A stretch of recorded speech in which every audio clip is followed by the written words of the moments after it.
visu svēto nakts, kad ragans un mošķi lien ārā no savām paslēptuvēm. Bērni, jūs mums varat palīdzēt! Tautas balss un tirdzniecības centrs Mols rīko īpašo ļauno garu aizbaidīšanas akciju.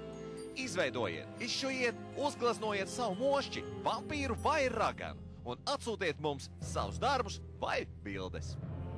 Visi mākslinieku darbi saņems dāvanas no Tautas balss un veikala Piki Mondi, un tos visus varēs apskatīt tirdzniecības centra Mols jauno mākslinieku galerijā.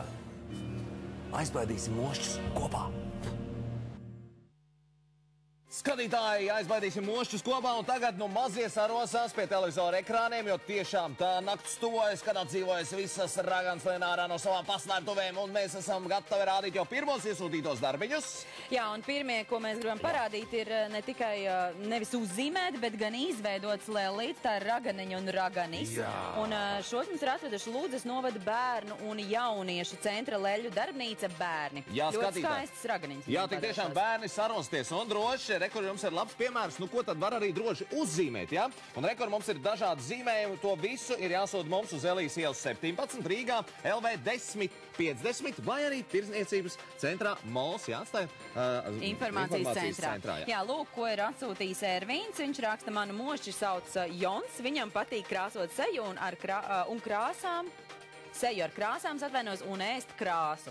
Rekur mums ir mošķi, neaplaupiet Latviju. Tā mums raksta Helmuts Audars. Viņam ir 11 gadi un viņš ir no Aizputes. Jā, Maira savukārt ir atsūtījis veselus 2 zīmējumus.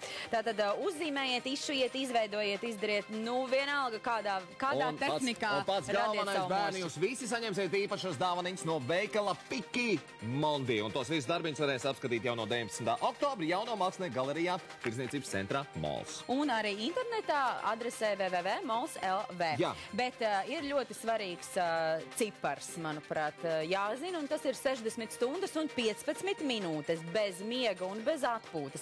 Vai tas ir iespējams? Tas ir iespējams, un to pierādīja rīdznieks Andis, jā, kurš uzstādīja rekordu un izgrieza pogas no saviem sāncenšiem, kura bija 53.